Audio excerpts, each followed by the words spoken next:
contestants be able to survive all 30 days, or will the tension be too much to handle? Maybe I'll burn your tent.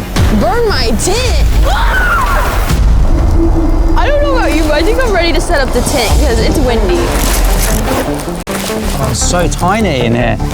We're camping in the sky. This is gonna be tough. Much tougher than they're imagining, because unlike our previous challenge videos, if one of them leaves, the video doesn't end. Instead of splitting that $250,000, the person who stays keeps it all to themselves. They are quite literally incentivized to have their partner leave.